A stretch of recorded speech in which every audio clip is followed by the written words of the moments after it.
threat. Anytime a hero is isolated on the map and Ross is not showing, they've got to be scared. It is the perfect item in this game, and it's going to buy a lot of breathing room for Fnatic just because it'll force RNG to play more conservatively around the map.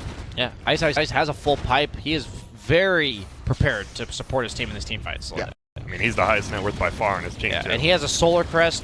He's the ultimate orb off, obviously the most expensive component of it. But clearly, he knows his role as an enabler of this game. He is the only player on their entire team, in terms of heroes, that is ever going to build these team items. And he is putting that entire burden on his hero. And that's another reason why it's great that he bought the Midas first. He needs a lot of items, stay relevant in the game. Flyby. Oh, run up here into double remnants. You should take a decent amount of damage. There will be a stun coming out. Dubu, though, will get shielded, will be okay for now at least. But now he's going to run in, gets another multicast, and he just looks like sacrificing himself here.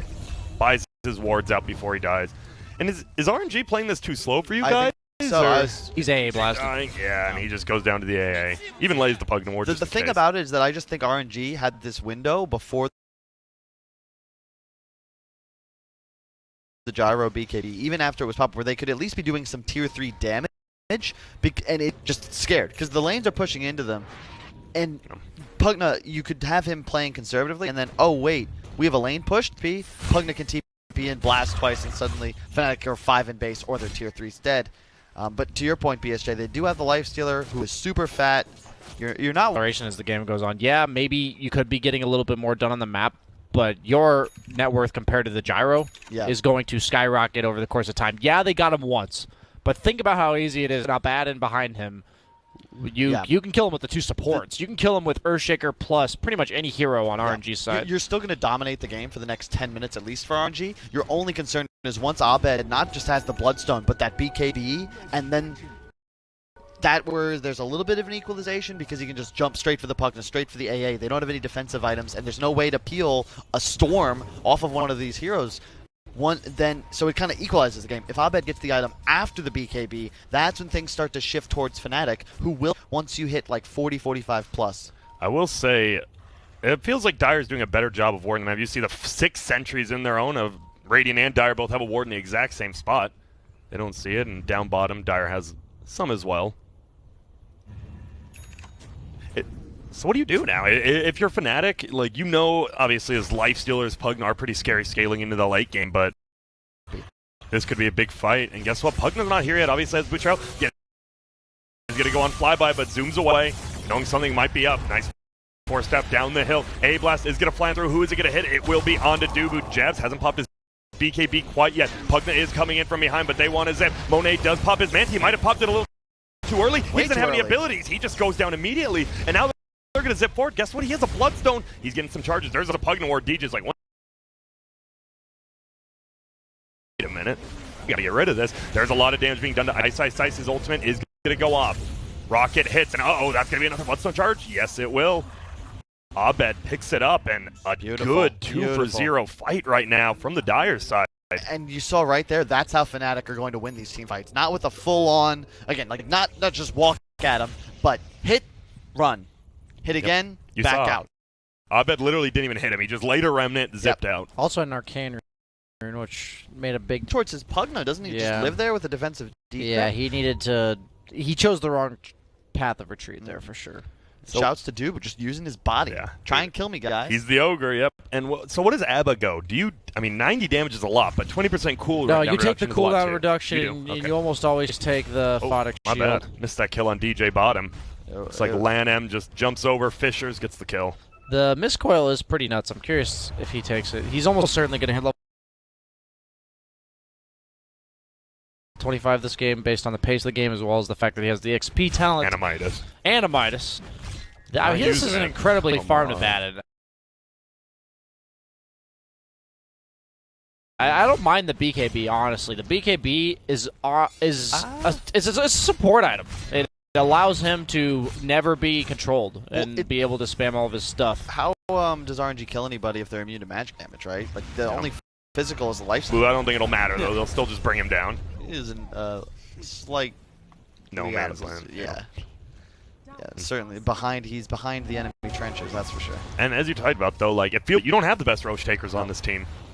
And that's one of the downsides of the draft. They're going to try, though. Let's see. This is going to be a reasonably slow take. They have Medallion on anybody? They do have the open wounds to try to sustain a little bit, and the freeze. It is going to be slow. Ogre will be alive before it dies, it looks like. But at least you can do it without taking damage, right? Because the flyby. And it doesn't look like they wanted. They actually scanned it right before they went in, so they don't have the scan for now. And Pugna's really low on mana. He is, and he's got to TP back, and he'll boot to travel back home. But look at they're coming in pretty quickly. He might not even have full mana. Oh my, they have to get out. Ice just runs in. Yo, runs back out. Purge creep there. And Roche, it's low, but neither team knows they can truly commit for this flyby. You need to be careful. You get multicasted, yeah. He's not a real target, I don't think, for Fnatic. Oh my goodness, Dubu. Oh, 2 misses in a row. He would have been dead here, but 2 misses. I mean, he deserved. I remember the TP. The other one, we'll let him have it. Oh, but now Dubu. One more attack. You have the Hurricane Pike running on over. Ice is trying. Now they're just going to go. Is it an overcommitment? Was it a bait by Dubu? Can they kill Flyby before he gets out of there? He does get his heal up. Oh my goodness, the Dagon just pops him one. They try to go on the back side. Setsu taking so much damage. The flat cannon and the rocket flying over. Is that going to be enough? Donk, it's not.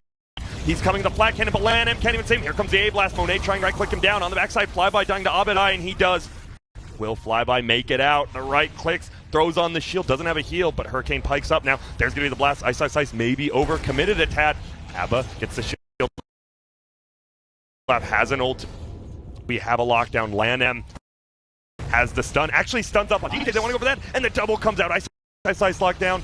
They're going to get 2. There goes DJ, and the Abba is going to fall as well. Great buyback from Setsu. Yes, a big team fight. And that's the best thing, right? You have boots of travel in this game. You buy back, you're instantly there. And I think we're getting a row for Fnatic at first, but it was just so hectic. The problem is once Gyro's BKB fades, like there's a reason he had to buy a first item, right? But it's already down, I think, to 7 seconds. You can see once it fades, he's just dead. He is just dead if RNG turn for him. Oh, he goes for it. Oh, it does. He got it. He got it. He got the kill and the Roche. Oh my goodness. That's so big. Can they get him, LanM? There's the Yules. He had to use it because the Enchant Totem was cooldown. That was really good. Oh my. He actually died to the Pugna damage. Did he do too far? So you want to explain that mechanic, PSG? Yeah, basically you have the activatable mana cost, which is going to be based on the percentage of your mana pool, and you just ball lightning and just die instantly before you cast your ability, because the Pugna ward registers before you cast. Yeah. Before the actual so ability. The further you go, the more damage Pugna Ward's going to deal to you. Exactly. So he probably clicked very far away. And just died. Yeah. Either way, I mean, probably if he does it short right, then the Earthshaker can just blink, maybe find him. But either way, the steal, he got the gold too. Yeah. The gold and the Aegis is denied, but they're still going to push uphill. Yeah. Let's see. I mean, if he Fnatic holds here, back. If Fnatic holds here, this could be big. I'm just trying to do the math. So it cost. It did 340 damage before the amplifications from the decrep or from the Pugna Ward. So he took probably really early ult. They're 450. going to use a lot of spells here. Ice as well as Jab's ulti, but it looks like it will buy enough time. They saved the tower. If this is the storm factor, it's similar to a disruptor. You have to back early, because if you get committed on and like get lost in a skirmish for a moment during the respawn time of the storm, as soon as he pops up, boom, he's on top of you, and suddenly you're getting wrecked. You take like 1,000 damage from the ball lightning itself. He has the mana pool regen from the fountain itself, so he'll actually be able to continue fighting. Yeah, Storm Spirit's super annoying to push high ground into. And they can't. He's got a BKB being queued up on the Shadow Shaman. Pretty big deal, because the only way they can really cancel his shackles is the Earthshaker. And once he BKB shackles, somebody should pretty much be stunned for a very long time. It is going to be 5 seconds from the shackles, and then 3.5 from the hex. Most people do, yeah. It's going to be a big item. It's needed on every single hero on Fnatic. They need BKB. Whoa. They find Jab. He's going to be bloodlusted, try to get out. Nice BKB. Will just go for the TP. Dubu. Will Dubu die? Oh my goodness. Yeah, there's no Will he die. He definitely dies. Taste the rainbow. Yeah, oh my goodness. And they get the kill, and that BKB, we're almost down to 5 seconds now on the gyro. 6 left. Monet, he's so tanky now. The Abyssal Blade is the perfect item in this scenario. They're lacking a bit of lockdown, and in addition, it's just free survivability built in. Takes the untouchable slow, most people do. Very good against the Storm Spirit, obviously, on the Enchantress. You're not attacking her ever. Yeah, it's so hard for any of these heroes on RNG to go down. If you're Fnatic, you need to kill the Pugna AA and the Shaker, but they're going to position themselves based on where the Ench and Lifestealer are, kind of acting as the, what are the names of the guards that outside the Queen's Palace? The Queen's Guard? That's it. That's I think I might just be making that up. I think that's it. No. No. You're talking about the guys with the with little the big hat, hats on. And they can't change their They face. don't make a motion. Yep. I'm Googling this.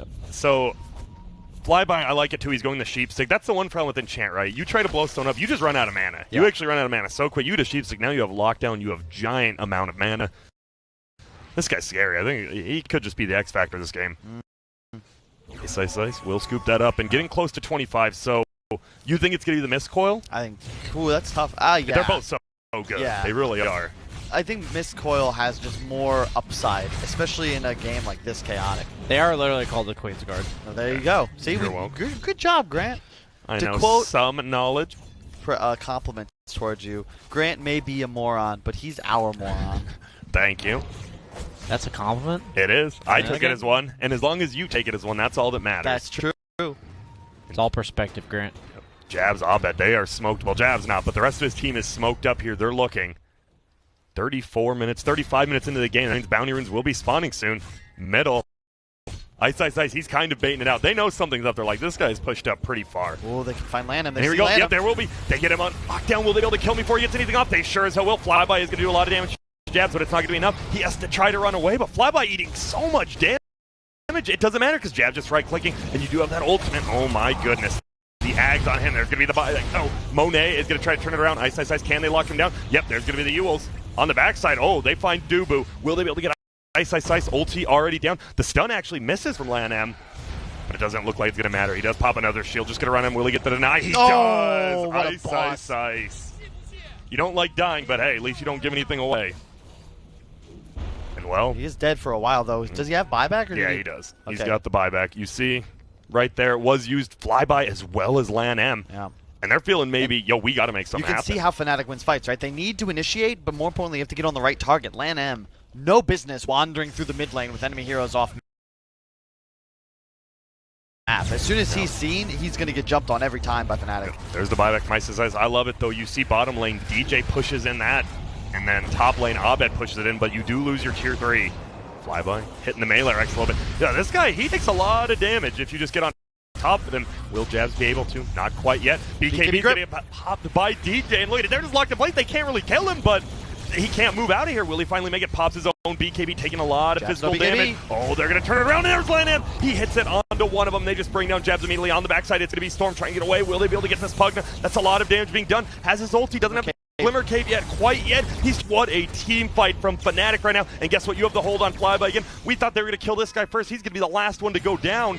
He's doing a lot of damage. Dubu, he's like, I just want to kill Dubu, and he won't. Fnatic with the huge turnaround. There is no buyback on Enchant or on Pugna. This is a guaranteed Rax, right? And they know it too. This might even be 2. All tier 3s or tier 2s are down with the exception of mid lane, and that looks like where Fnatic might go first. And bottom already pretty hurt on that tier 3, so Lanham, he's going to try to push out some of the waves. That was just a buyback. You know, you can't commit that hard as RNG when you don't have buyback. And you know that the enemy core probably does. They went all in on Jabs there post BKB, dropped the dunk, dropped everything. But it was only on him. Yeah, as soon as that spell's used, Abed knows, okay, I'm free to just go straight for Setsu. He did so much damage to him. He did. I should have clicked on that. The fact that Pugna doesn't have a BKB is kind of bothering me. I think this Dagon 5 might have been an overinvestment. Dagon 5 may have been overkill. Dagon 1 I love, but it's just...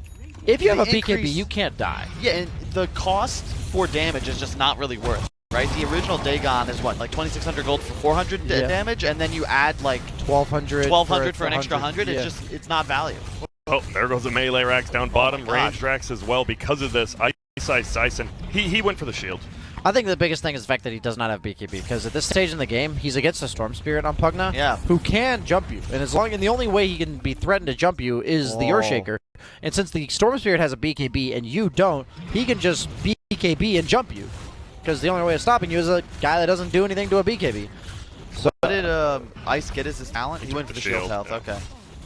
It is now 425. Oh, no, sorry. But the thing It is 449. This is the part of the game we discussed 40 minutes. It's actually a bit before that where Fnatic start to take control. They just have so much scaling potential, especially when you consider the Abaddon Midas and the Ogre. Like, everyone's running around with an extra item thanks to the Bloodlust, and Jabs is a beast now. Abed approaching 25. Almost, he has the Ags as well on the Storm. That is sick. There's going to be a stun. Apu is here, trying to do some damage to Dubu, but gets the Glimmer Cape. They don't have any detection on Dire, and there's going to be a dust finally popped. And you saw that Dagon come out. That was the 8,000 gold of Pugna's net worth was that right there. Yep. Dubu, he's trying to run. He's like, please save me, and looks like he will make it out. And Fnatic, 7K lead right now. You look at the graph, and it is going down to the trench. Experience 15,000. I haven't seen a drop like that since we did those roller coaster films on that MDL trip. Remember? And this is shout out to Will. Yep, being scared. Nothing like being scared of a roller. Are you guys? What's your biggest fear? Heights. I'm not telling you. Okay. To use it against me. Mine's either heights or failure. Just kidding. But you're not doing it. You're doing a great job. Thank you. My insecurities are much better now. Not like suffocation, but what do you call it? Claustrophobic? Yeah. Or like where you're, say you're buried underground in a coffin. That's probably the most unimaginably scary thing I could ever think of. And they're going to try to go in the middle. There's going to be a BKB pop by DJ immediately. He even has the dust. They're just going to try to hold flyby in place. Apu's already dead. He's going to have to throw out his ulti middle. They can't quite kill the Enchantress, but they're just holding him in place. Right, guess what? Setsu in the back. He's taking a lot of damage. They do get the dunk up, but it won't matter. Jab, he has his BKB up. There's the AA blast. It won't be enough to get the kill. And guess what? Apu, he gets dusted again. They finally brought a ton of dust. Even Abed himself. And that is 5 kills and a buyback from Pugna. Pugna dies here. The game's 100% over. The Lifestealer diebacked. He's dead for 105 and seconds. guess what? You find a regen rune on the Storm Spirit. They have an Abaddon. They're going to kill your entire base. I'm pretty sure the game's just over. You just skip this racks, right? You just go straight to the base? I'd say you walk through the racks because everything will die very quickly. Yep, and he does. I don't see a reason not to.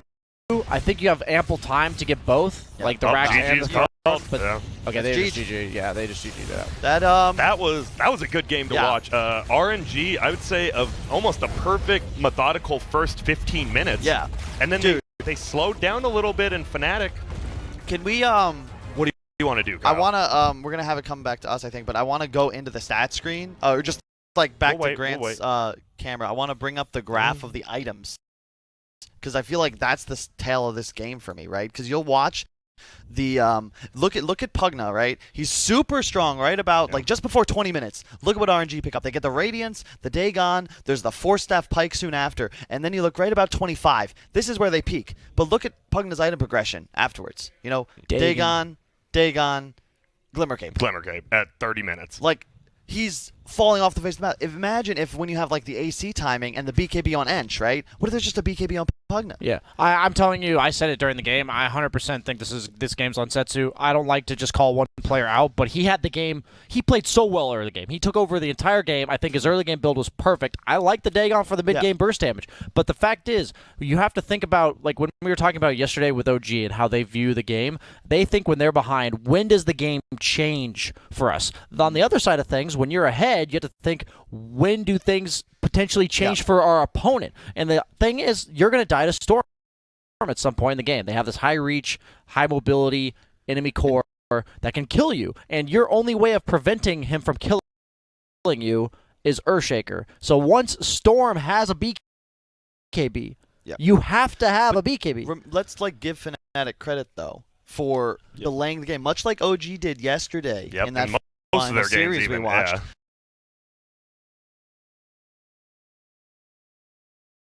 There for them. They play with flair. They've got superstar players. They have a superstar 4. Schofield has, for me personally, really risen in the ranks. Yeah. Nobody thinks that Hector is an unknown anymore. Everyone knows how good Hector is. Chris Luck has definitely made a name for himself here too. Yeah. But Schofield as a 4, his tiny has been just a treat to watch. Dude, you got to stop giving him Tiny, honestly. You have to stop giving him Tiny, but we'll see. Who knows? Nip are facing up against a very similar lineup so far.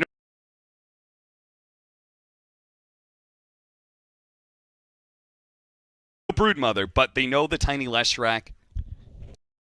They saw what happened last laning phase. I'm sure they talked about some of the mistakes they made from like the whole defensive tri lane, all the pressure that 33 was under, perhaps panicking a little bit and trying to adjust their lanes, and as a result gave Whisper a strong lane while simultaneously not fixing 33's game. So one interesting thing that Insania said when he was on the Summit Couch, I tried not to get him to reveal too much because I just feel like that's a dick move. Yeah, you're just handicapping him for doing a nice thing. But what he did say, because I wanted to know about what happens after the game, because it's such an interesting concept. Because every team that I've worked at has had a different concept of how to treat a loss or a win, and he was saying you try not to think about the individual mistakes, you just focus on the draft and the bigger picture stuff. Yeah. Because the small, minute details, it's really easy to tilt yourself and get bogged down into. That's how you end up blaming one player. If you hadn't missed that burrow strike, yes, we would have won that fight, and et cetera, et cetera, et cetera. But all that does really is make one person feel bad. Yeah. Because they, if you're playing at this level, you're not an idiot. You know when you messed up. Oh man, they're just okay. Yeah, fourth pick Brood instead of third pick. I was saying there's no Broodmother. Well, there it was. It's a very good Brood game, Cap. It's great against Rubik. Witch Doctor Stun is garbage against it because there's just the sheer amount of babies that you have on the ground. Beastmaster is kind of mediocre too because you don't have a way to deal with the spiders. Wraith King is... Well, you got axes, right? Yeah, but they're not... It's not fantastic. Okay. It's more because you get run at and you have to reflexively get gone on, and the nature of how Brood plays, flitting in and out of fights, makes it very hard to get roar off. Okay. The Hawk's okay. The Hawk's actually pretty good. Yeah. But when is the Hawk bad? And then Wraith King is really mediocre. Very single target. Okay. Ninjas and Badan. Oh, that was another thing that kind of annoyed me. Because we talked about how they didn't really have... You said Emperor's not really a counter to Broodmother. And I was like, yeah. And Tidehunter's not really that good at it. Traditionally, you go back several years, you would say, oh, Tidehunter's a counter to Broodmother. They're both side laners. You would run them against each other, and Tide actually does quite well. But we've had this information. We as commentators have seen what's good against Broodmother and what's not. And one of those heroes is right there, the Kunkka that was banned away. The other one is the Tiny, which Infamous have. Ninjas and Pajamas have to show us something that can actually threaten the Broodmother, not just protect himself against spiders. It's a good Storm game. It's Meepo. The old Meeps. Old Meeps. Meep.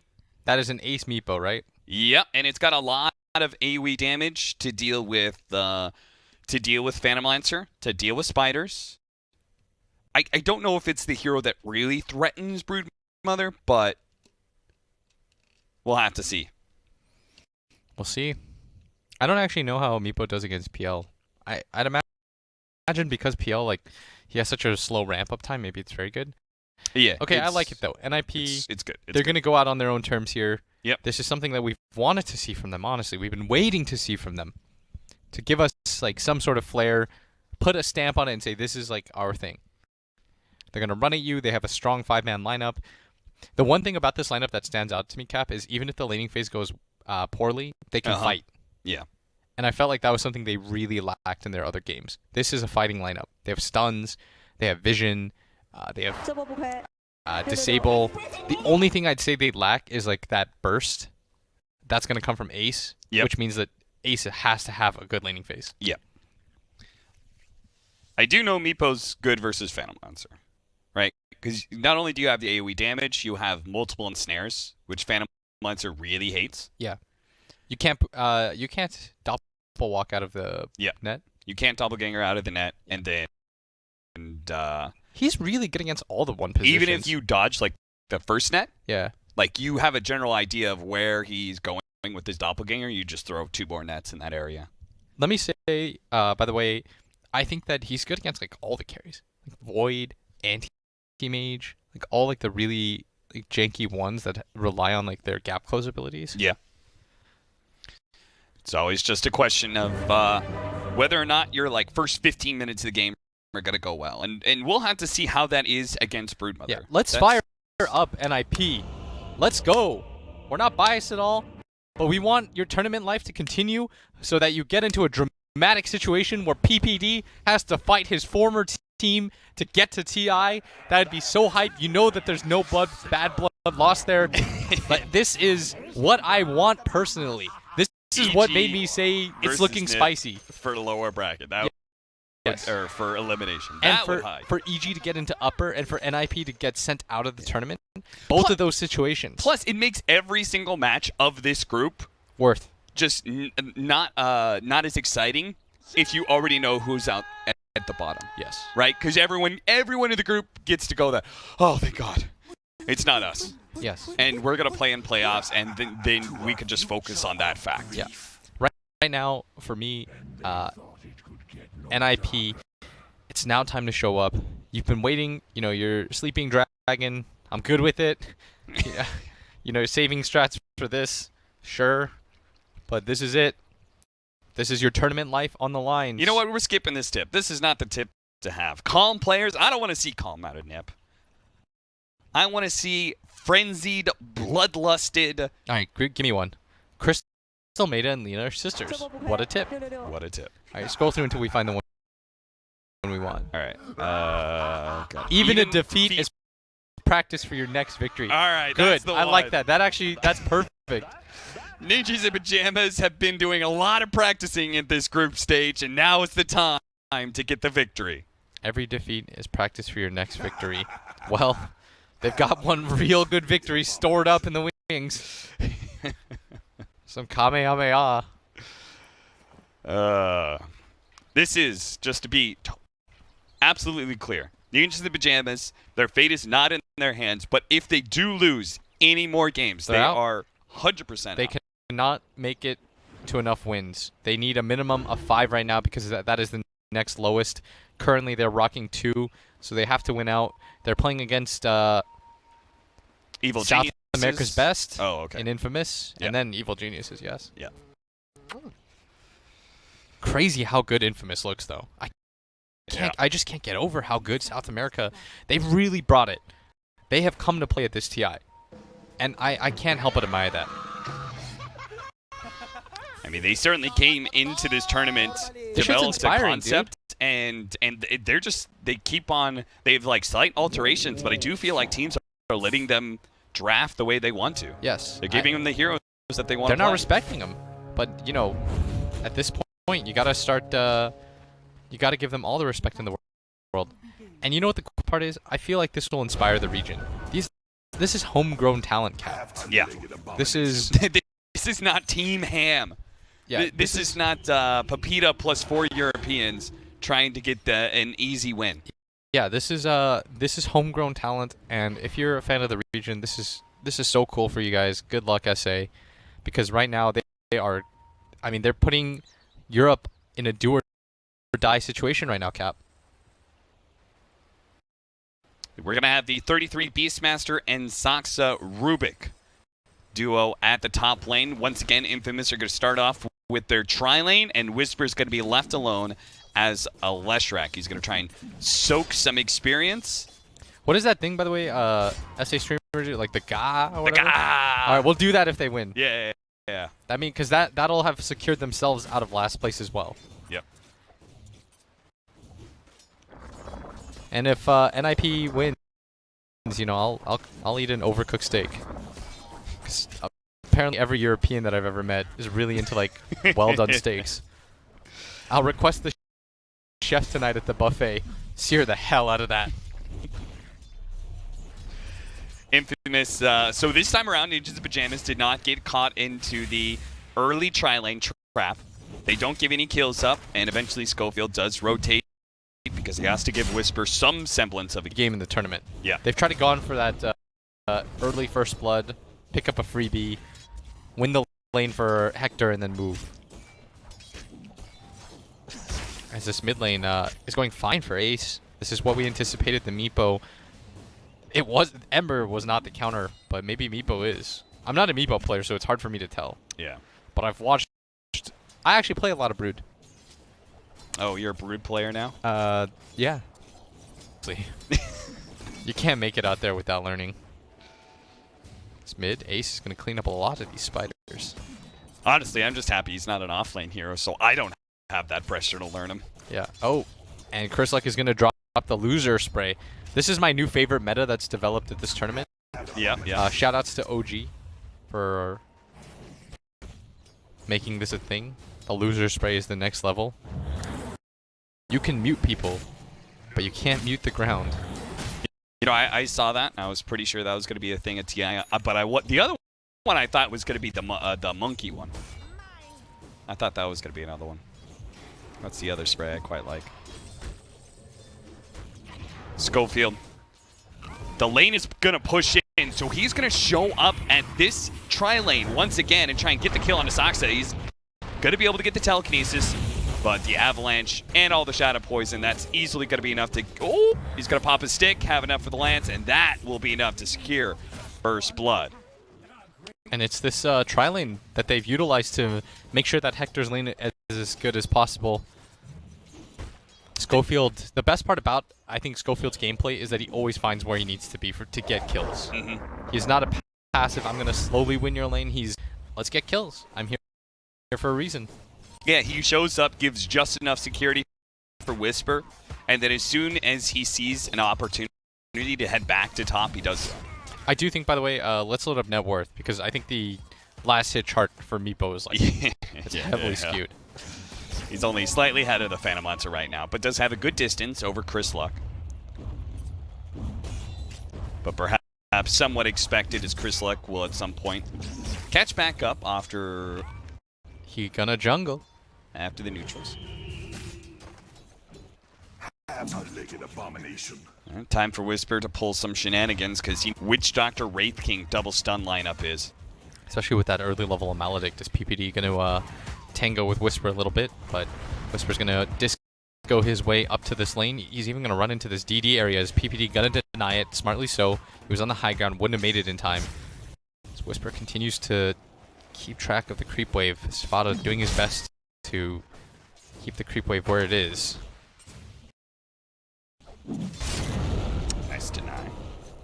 Always feels good when the enemy hero uses mana to try and secure a range creep. Last hit, and you get the deny over him. Yeah, whenever I do that against, you know who I sadistically love doing that against is other Storm players. It feels really good because it's all the spells that have that wind up time. Yeah. I mean, he's got that very telegraphed, I'm going to run it. They do manage to kill Hector at top lane. I'm not sure exactly how they got him. It looks like they just blew all their spells. Telekinesis. They're going to get a good amount of the bounty runes too. Both bounties at top, and Peter secures one at bottom. Chryslek will start playing the jungle, but Ace says, that's perfectly fine with me. I'm a mid hero that needs my own build-up time. And I feel pretty confident I'm going to beat you. This is actually great for Ace. Yeah.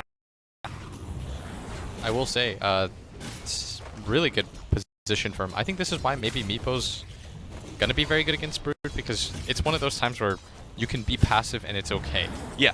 They're the same hero, except Meepo's going to scale harder than you. Than the Broodmother, right?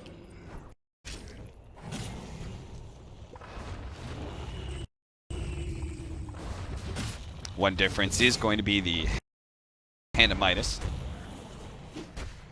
that Chryslek is going to try and build into, but it's not like Meepo's going to fall shy in experience. At least I hope not, anyway, because I certainly have that man as the highest experience average, because that's what Meepo does.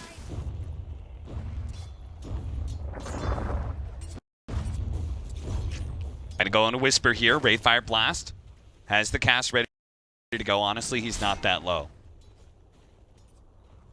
But Fada just continues to try and bully him out. Diabolic Edict is going to be used here, but another round of Wraithfire Blast. This means they're going to be able to get them out before the cask, and Whisper's dead. And he knows it too. He doesn't even try and attack anymore. Nope, gonna go down easy. Oh, nice Stinger. Managed to take a lot of those last hits, but may end up dying as the boar is going to be able to catch him. Got tossed back into the boar, the Fate Bolt to finish him off. So even if he does get all those last hits, it'll cost him his life. And we said that laning phase to be able to continue to roll. So far, so good, as they're gonna even start to harass Hector quite a bit, who doesn't want to pop the shrine, but Hector, buddy, you're gonna have to. Even dropping items on ninjas. He dropped the Wraith Band just so that he could get extra HP. But now he's being relegated to the jungle. 33 is gonna have a very good lane disruption into Split Earth. Fada does not have his level 6, and this is too much damage, that's for sure. And this is right before he hits level 6. Good timing for them as they immediately give him the tip. Fada tips him back. Good morale sign. By the way, we know that Infamous did get to Ninjas and Pajamas. Peter had Infamous muted. He had to ask what they selected. He said, did they first pick? And the lobby host had to say yes. No. He does not, right now is not the time.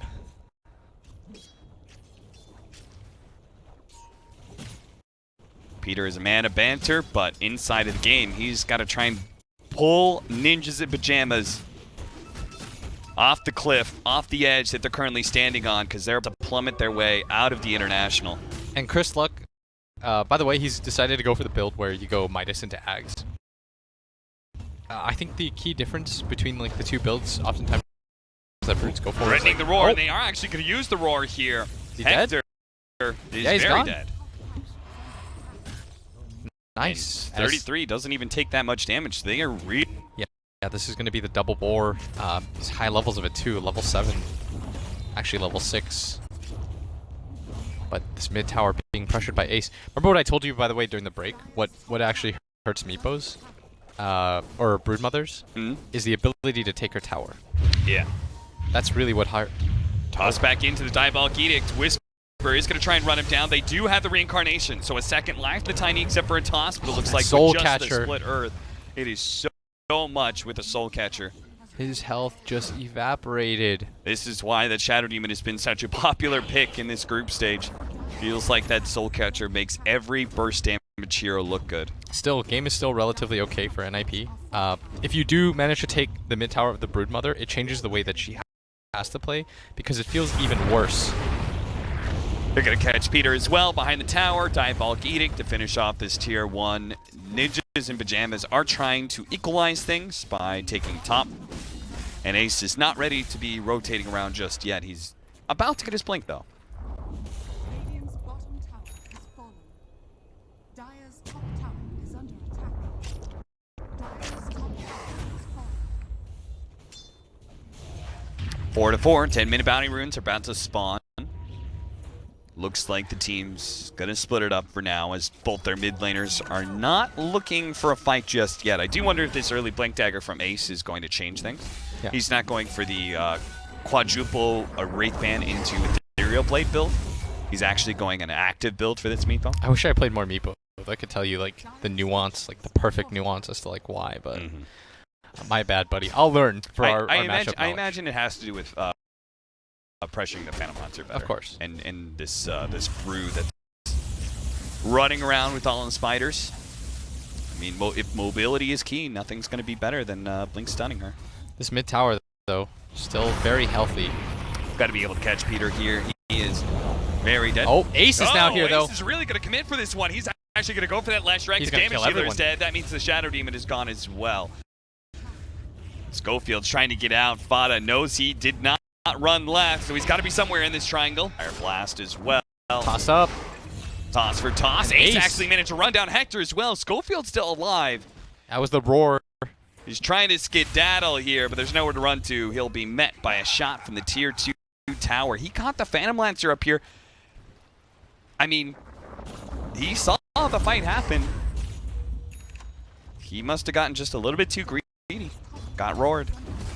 He did indeed. I mean, he just didn't expect Ace to gap close like that. Then Hector got roared. Well, you could say that was a very successful Blink Dagger reveal. He's already back to 2,000 gold. He almost just made his money back by purchasing this Blink. Got to be able to get to the Shadow Demon as well. The Schofield. I'm not sure if you really want to get too close to this one. The Soul Catcher goes out. They're going to try and burst down the Meepo with a Split Earth, but it doesn't land because Soxa had the telekinesis as well. Ace is getting low. But Ace does go down as Chris Luck and his gigantic going to be able to get Peter as well. And Who just Schofield stands his ground for a while. It looked like he wanted to continue to go, but instead forced to back up. Has to go for the double bracer this time around. I think he assumes that his timing is just way too off. Normally we see him just go for the straight brown boots into the bottle and get Blink regardless of what level he is. Yep. This time around a little bit different. Opting to instead be a little bit tankier, which I think is the right idea, especially against a Meepo.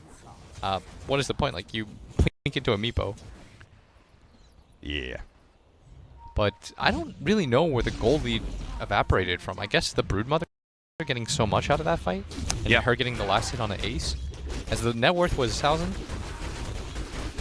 I mean, Phantom, like Hector was farming that entire time at that point as well. Yeah, somehow he's ahead of Fada. I thought because he had died 3 times, he'd be significantly far behind, but we have seen Hector, regardless of the circumstances, always end up with some amount of net worth. What? Somehow he has more net worth than the Beastmaster, Cap. Yeah. What is Fada's build, by the way?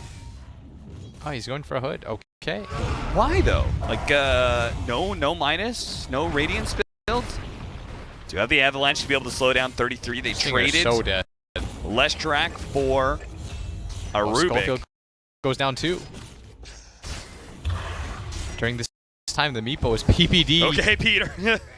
So bad against the spiders. Yeah, look, you stunned 3 or 4 spiders. There was 20 in that pack. The other 16 are ready to go.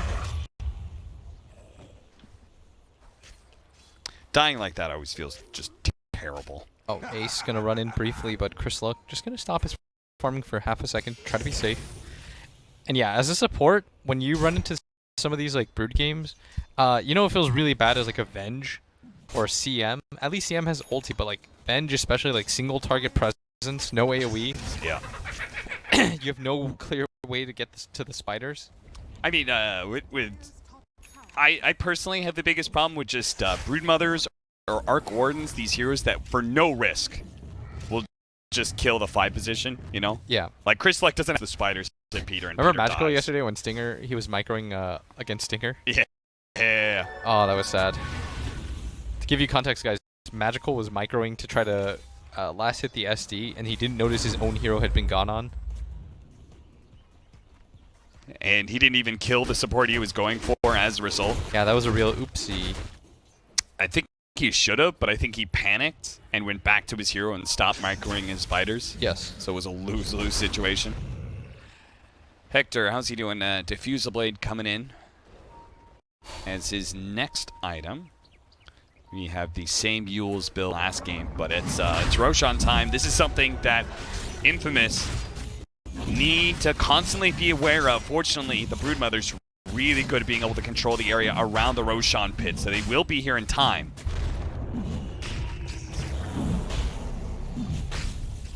Like these sentries that have been laid down to be able to deal with the Hawks.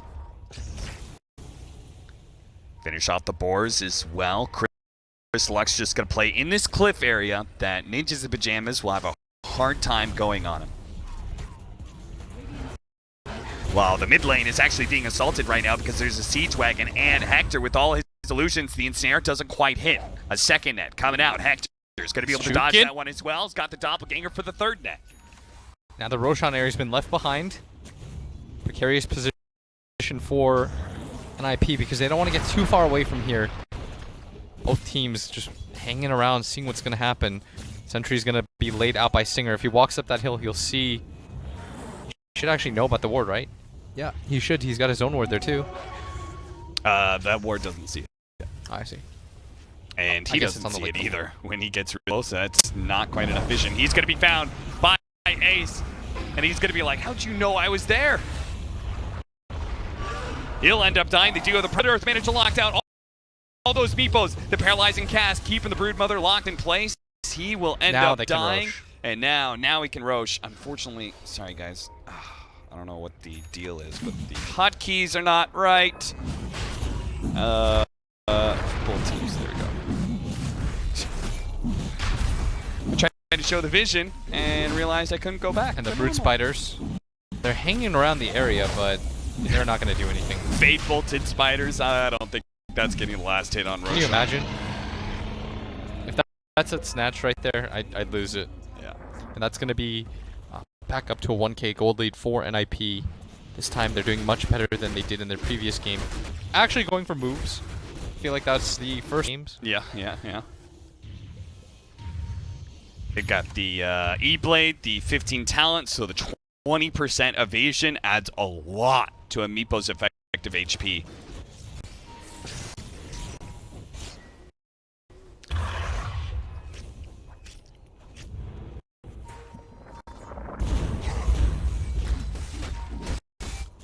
So they've just, I mean, they're all inning on Ace carrying this game.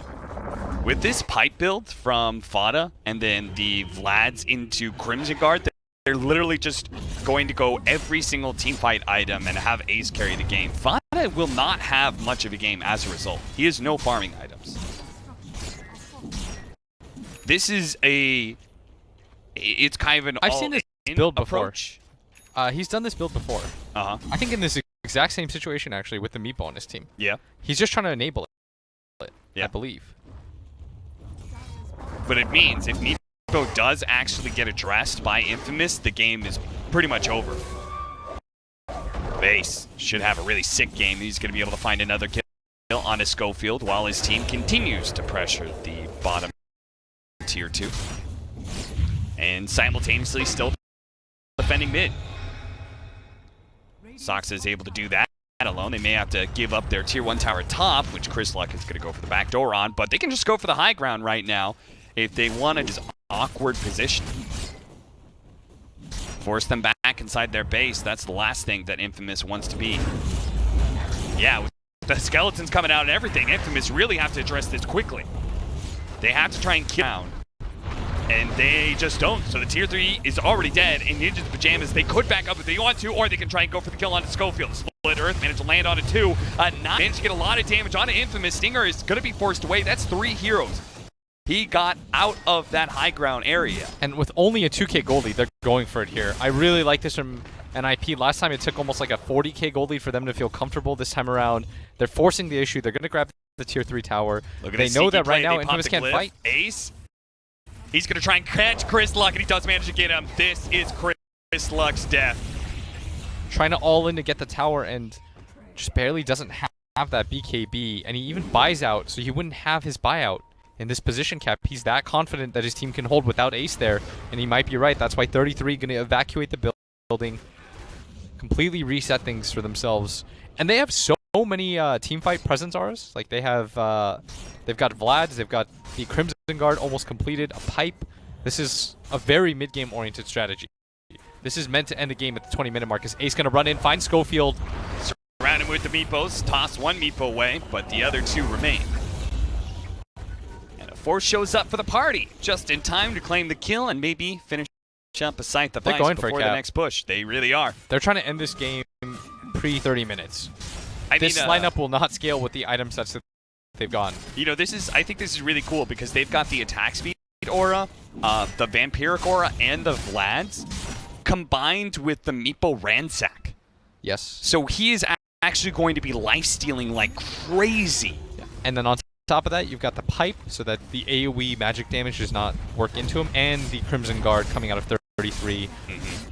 This is meant to put the pressure on early, as they might go for the Shrine here. It pretty much means they have to, they just don't have a ton of AoE disables. They have Split Earth and Avalanche. Yep. They need more, I think, because if the Meepos are right-clicking, then all of them are just going to go back up to full health because of Ransack. Onto the high ground they march. 33 drops a little bit low from the Soul Catcher, but Infamous can't really push forward. That Ace Meepo is just so terrifying, and he's so tanky, and now they've got to pick off Schofield. It's going to be tossed back for the telekinesis into all the Meepos, and even as they take the damage, they just keep on moving forward. Whisper thinks they're a little bit low enough, maybe commit, and that's certainly where this Phantom Lancer's going in, but he has to doppelganger away with Sliver of HP. He's going to be caught. Shot down by the Ethereal Blade. Now turning in with a Scythe of Ice. Going to be able to go for Soulfield on his second life. No dieback for him. And Whisper, well, he can't even finish off one Meepo. They denied it from him. And that's it. They denied them. They were going to give him the Rampage. Stinger's going to walk in here. Chris Luck trying to go in. He's going to deal with Soxa as best he can. He's going to be able to clean up 33 as well. Oh, Rampage. Rampage for Ace. It's a beautiful split Earth, but this is still a Meepo with Aegis, and you can't bring him down. There's too many teamfight auras. His Meepo's too damn big. Ninjas in pajamas, they came to this game on the edge, on the brink. One game and they're out. They came into it with a plan, and it's a filthy plan too. It's a Meepo full teamfight lineup. And Chris Luck trying to find Fada, who does still have the reincarnation, just can't kill fast enough. Fada. Chris Luck trying to slow him down, and he's going to go down real easy. But still, 7k gold lead. And there's the Hex on the Meepo. He's got 2,700 gold on top of that. They've got so much gold to work with here. One lane of barracks, shrines to be taken. Roshan, actually, this is just kind of like that perfect tempo for the Meepo game. He uses that first Aegis well to up. They've got 2 minutes until Roshan potentially spawns again. I think you slow things down for yourself right now. This is the perfect moment. Wait for the next Roshan. Infamous has proved that they can't fight around that area anyways. And Ace is way too big at this point. As the Courier, if you look at it, it's so low right now. It's trying to make its way to the left side, 33. Spotting it with the Hawk, but they might just not be fast enough for this. It is indeed going to make its way out. Throws out the Axis to try to clear up some vision for Soxa. Old Cluckles will get out of there. Fly. Radiant's middle tower is under attack.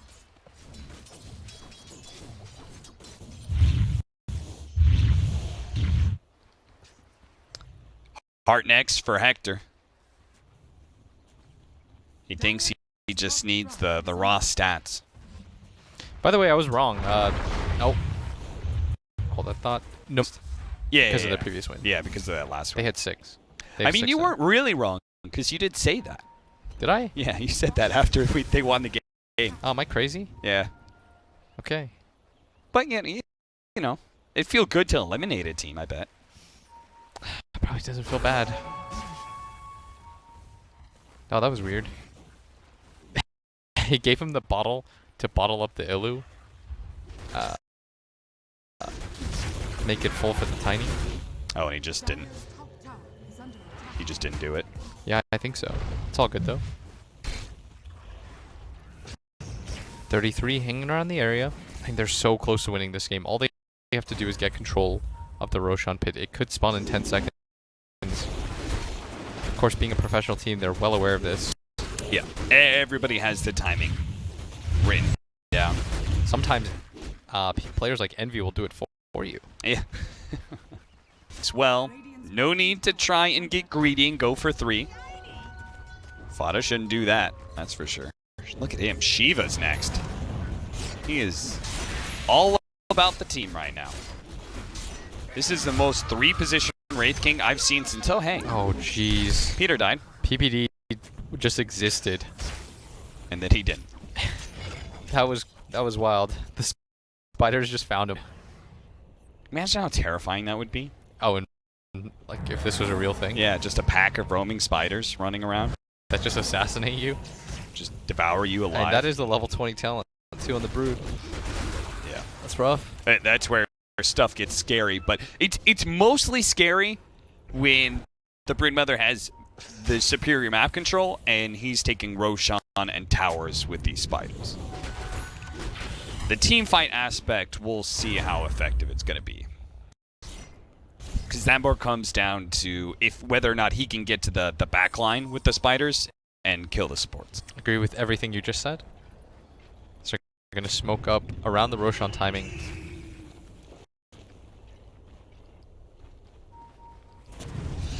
Oh, Chris Luck actually does spot Peter. Oh, boy. Oh, that is the, that's the Lincolns. That's Lincoln's. Yeah, that's pretty big. That's your hex counter for the Meepo. Oh man, PPD.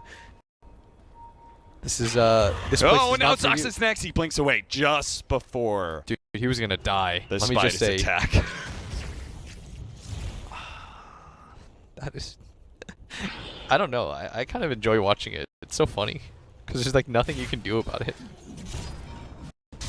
And that's why, you know, at his core, at his heart, he is not a support player. No, what it really is I'm not a good person. That's what it boils down to. Well, why not both? That's true. And IP gonna clean up this Roshan. Heart picked up by the Phantom Lancer. This is one way to deal with this, but still, they're not out of the rough yet.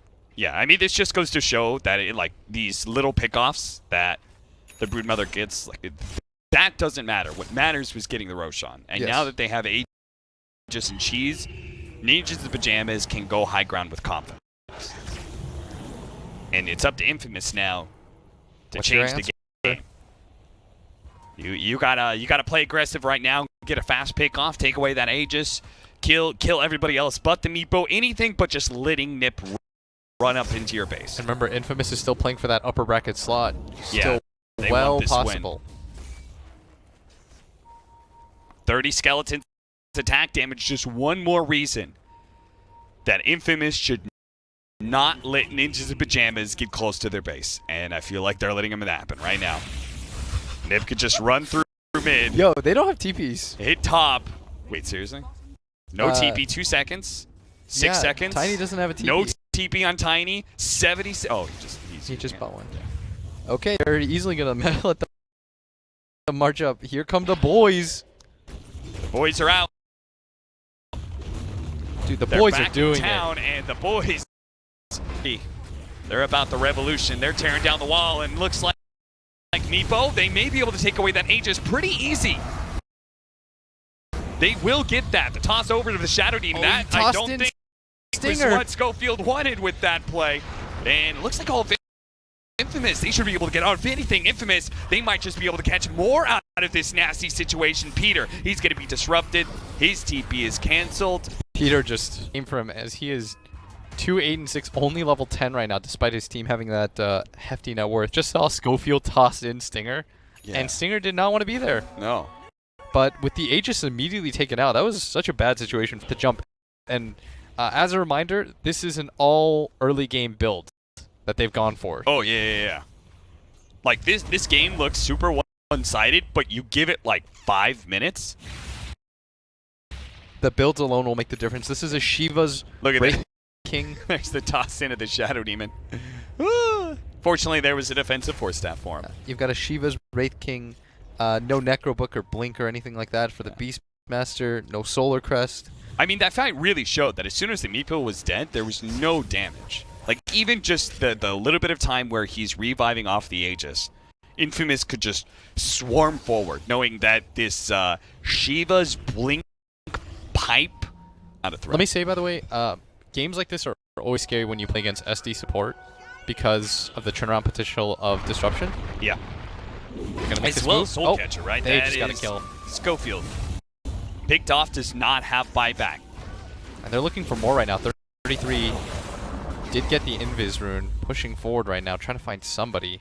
That I think Ninjas and Pajamas, they lost the Aegis, yes, but they can't wait for the third Roshan. No. I think they will lose the game if this game continues for another like 12 minutes and they haven't pushed their lead to another set of racks. Yeah. So Ninjas and Pajamas, they this game looked pretty solid for them. They are going to be able to find the initiation onto Whisper. And a telekinesis opening actually onto that Shadow Demon. A really big kill, especially if they get both of them here. The lockdown on the Phantom Lancer. They hit him with the chains. They locked him down. Ace running forward. Hector does have the doppelganger to be able to get some distance away. A little bit of confusion. A 4-staff out. Gets back to the tier 4. Schofield hit by the avalanche. Actually, they see the real Hector. Lock him down again. Doppelganger's up, but he's still rooted. Still locked down. Get the chains on the splitter. The telekinesis.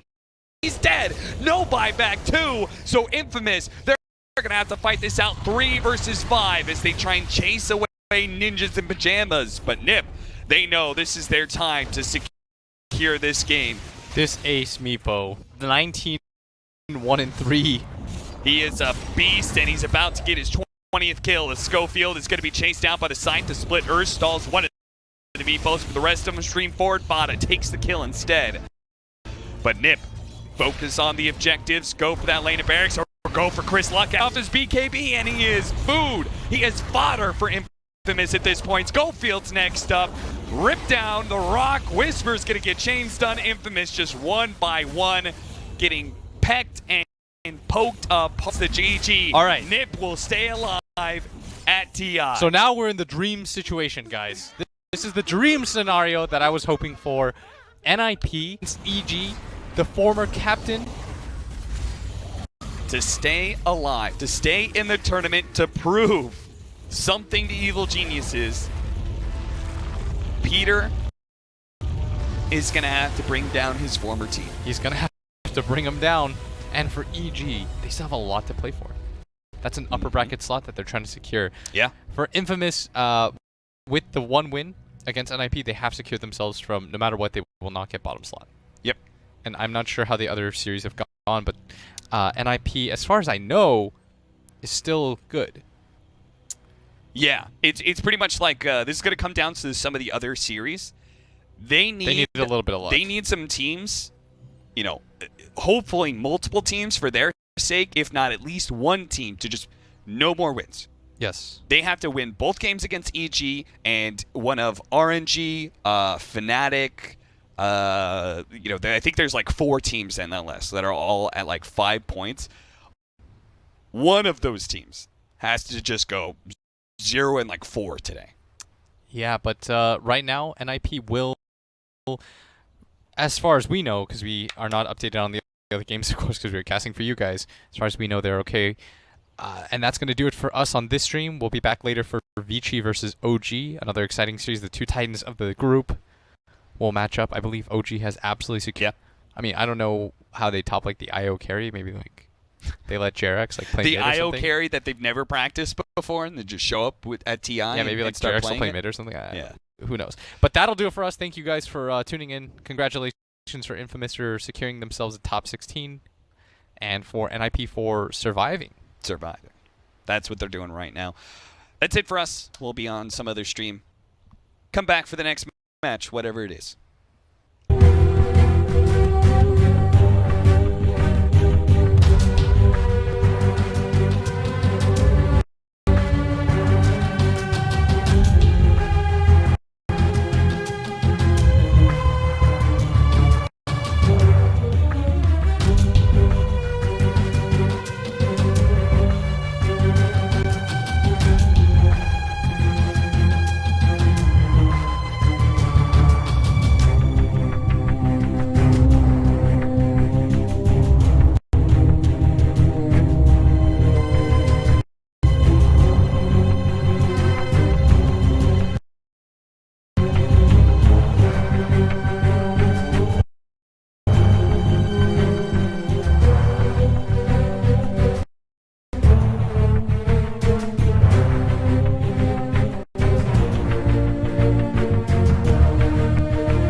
Back in the pit, you try and fight just there. die. It's just too much damage.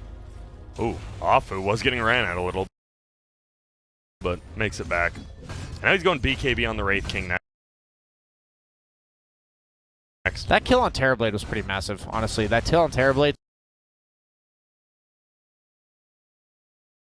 solo made it so that they could take that Roche before Terrorblade got his Manta, which means that they can get the Roche for free, pretty much.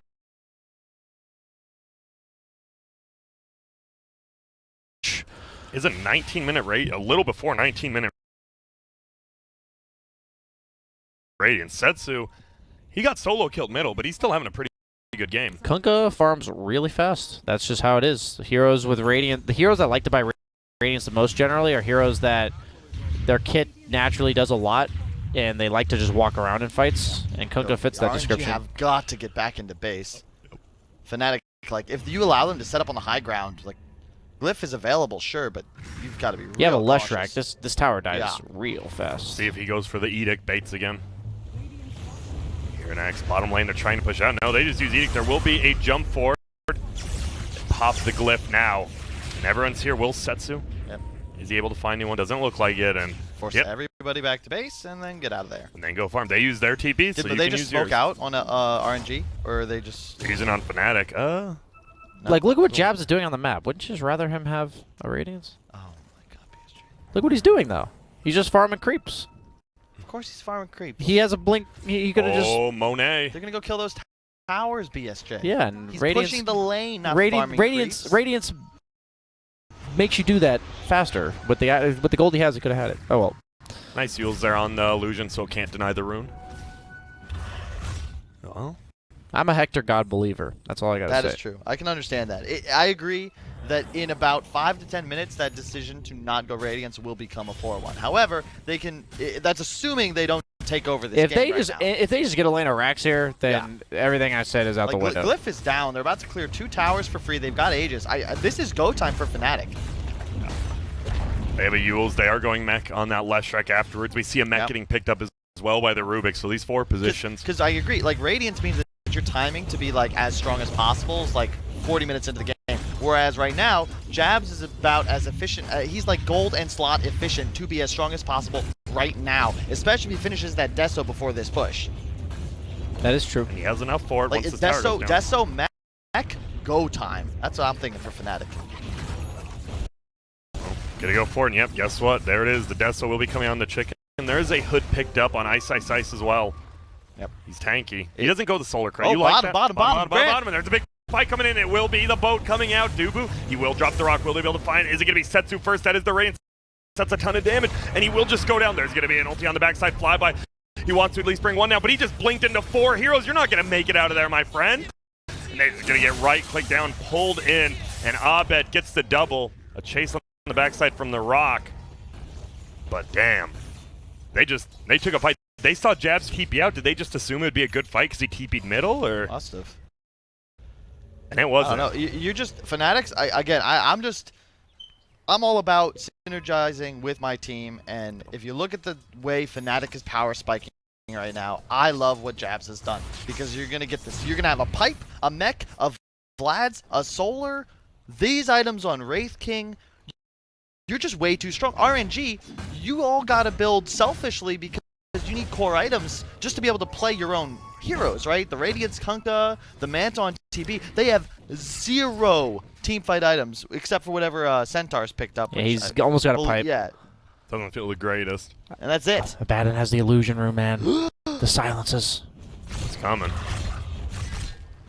So, Kyle, what do you want to do? You want to see another maybe possible go to the base, or because you don't have rock, you have to wait for that? How long you got on Aegis? I think it's Let's fading go. soon, right?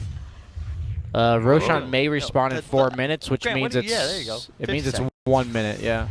Grant, are you okay? Yeah, I'm good. I'm trying to focus on the game. Can Analyst Grant stub out and we get Observer Grant Yeah, back in, buddy? he's coming back in. Okay, cool. I just, I'm hearing you guys talk, and I'm like, we need to get some real analysis in here. No, I'm just kidding. Oh, checking guess if there's what? a ward. That's my favorite line. Dude, I gotta chill. I think I've been good today. You've been great. Thanks. There is the pipe. So when does Rubik's got a mech too coming out. when does Monet, now that for UBSJ there's no Radiance on this Wraith King, when does TB become the dude on the map? The 1 item on top of BKB, I think. Okay, what do you want to see? Scotty or Butterfly, I think are both good. I think Scotty here. Scotty's nice just because of the raw HP. You should always get the Sunder off. Storm has the Orchid, so he doesn't have a Lincoln's or a Lotus. There's no way other than a BKB potentially on the Wraith King that's going to prevent this Sunder from coming out. Whoa. Sunder no longer piercing BKB for all the noobs. I mean, viewers who haven't been playing Dota quite that much this year. Top lane, DJ, he's looking at Setsu right now. There's going to be a boat thrown out. Jabs is here as well. well, and oh my, God. he just gets instantly blown up. He's still alive, technically, not anymore. And Jab's just running forward. Guess what? You've already damaged this tower half HP. We're just running in. If Creep's coming in the mid lane, so that will disable the backdoor protection. Yep. And Rock just came up, but no, they're okay with this. GJCP Shrine. Terrorblade 400 gold off BKB. Kunga almost has his as well. If they can get these BKBs, their fight potential drastically goes up. Not confused. You can see the lines being drawn on the map. They're not sure whether they want to press here to get the tier 3 or look to regroup and acquire map control. Oh, they're going to blink forward. Jab, he wants to go, and he does have that Deso doing a ton of damage to Lan M, but pretty tanky as well with that hood mech. There's going to be the Rock Fatal Bonds. Will Manted up on the TV. Afu goes down, but he can buy back. Abed will just zip out. Jab's in a little bit of trouble. He does have the stick as well as his ulti. He's has dead. Blink Dagger up. Let's see. Looks like he is dead indeed, and a little bit of an overextension here. A little bit. A big overextension. It was only one hero, though. I'm telling you, Blink Armlet is literally what I want you to build if I'm Terrorblade. Would you agree that maybe the item build debated him into making a... I mean, I've always made the... I'm of the opinion that you can always dive past the next objective. But if you try to dive past the one after that, then you get into trouble. And tier 4s have been the death of many a team many times. In the NA region, I believe we call that the Sammy Boy. Rude. Suiciding, dying. You know, I'd better to have something named after you than nothing, you know? It's true. So what's named after you? I believe winning the game and playing flawlessly is called the BSJ. I believe I've heard that as well. Yeah. So is this in RNG's favor now, or is it still in Fnatic's? I favor Terrorblade this game. Yeah, I'm starting to see the way BSJ's approaching it. Fnatic, I think that the level of aggression they displayed just then could have potentially come out the moment when he had picked up the Blink Dagger. To your point, like, I like the Deso, but that's the sort of play you make if you have BKB, right? Yeah. That big dive, because he just ended up getting stunned and then he's just dead. There was no Kunkka alive even. But I think it's his job to soak disables this game, and if it's your job to soak disables, buy a damn Radiance and soak a bunch of disables. We get it, BS. Okay, sorry. What should he have? Wait, sorry. What should he have? He should have bought a Radiance, Kyle. Why again? Because it's a really good item on Wraith King, and I don't know why he had to get cute with it. The thing I like about Terrorblade when I play this hero is the definition of a good Terrorblade matchup is when there's a hero that wants to blink on top of you and deal a lot of physical damage. Terrorblade's really good against these Ursa type heroes. Why is that? Because he's really high armor. 29.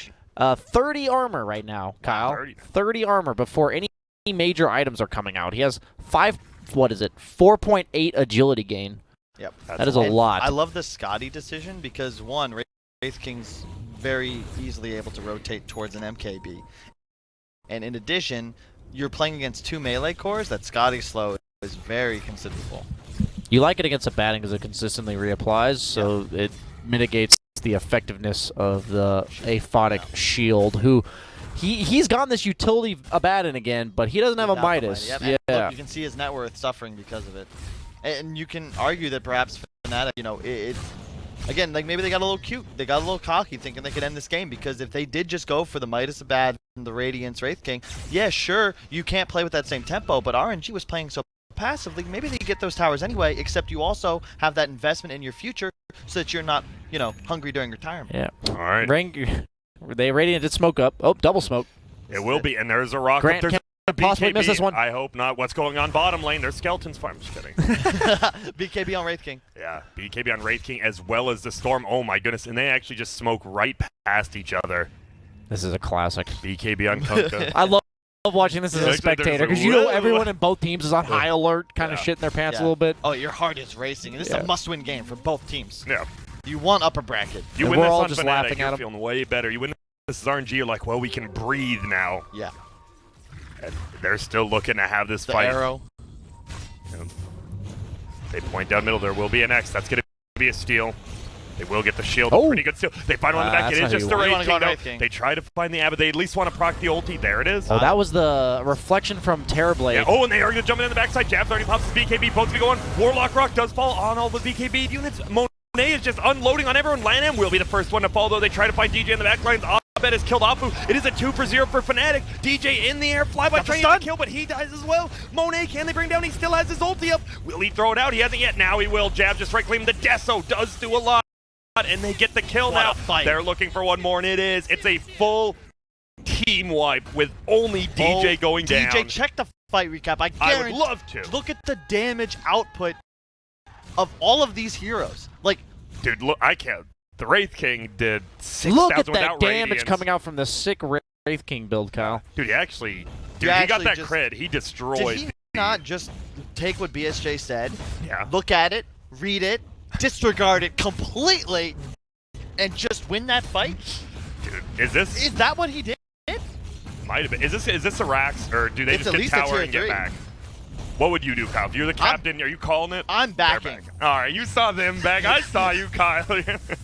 No, give it a second. Yeah, you have the shrines. Might as well. It's the same as last game where they you're playing against this hero that can catch you, right?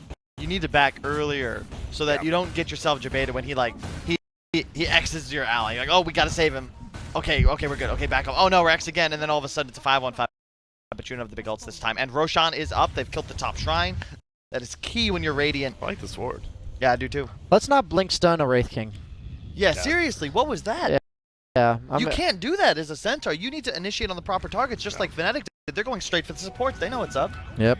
And it felt like we had the BKBs on like all the important heroes, but it feels like the BKB on Storm. Yeah. Like there's a Warlock rock on one side that goes through AoE BKB, and Abed just had a free fight. And it's the problem with the RNG lineup. You have nothing to deal with the BKBs. So Fnatic just freely kill off the supports. It's just Monet dealing damage. And there's so much sustain on the side of Fnatic. DJ soaked up so much of it, then Yules himself in the air. Sure, he goes down, but and there's the Greaves. Yeah, there's the Greaves. Also tanky. And he's queuing up the Lotus Orb, making it harder for Terrorblade to play the game as it goes on. What happens is you sunder that guy, and then he reflects the sunder to you, which effectively swaps you back to original, which makes nothing happen. Okay. Does it immediately do it, or is there a second when they're swapping? No, it is immediate. It immediately does. Yeah, it immediately does it. The only exception to like it being effectively nothing is if somebody's below the threshold of 25%, because they'll go from 12%, say, up to 100, back down to 25. Okay. Instead of back down to 12. So Terrorblade theoretically is guaranteed 25%. They actually found him. That's just a raw stun coming out from DJ. Abed's in here now. He's going to try to dodge the stun. Doesn't have to. Orchid did instead. And Abed and DJ running train right now. They can feel themselves. Fnatic on a roll. The lines, the all chat. A lot of lines here. We're squiggling all over the place. I favor Fnatic in the draft.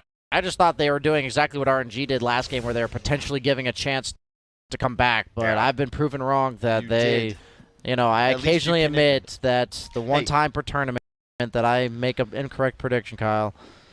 It's all good. We've all been there, I think. Some more than others. Yeah. And now Ice, he's got that Solar Crest now going for the Ags. The old AoE feels pretty damn good. Monet getting the tip. Oh, the Ags. I love the Ags on a battle. Oh, it's so good here. In a game like that fight, right? Literally 10 heroes were just on top of each other. You have that Ags.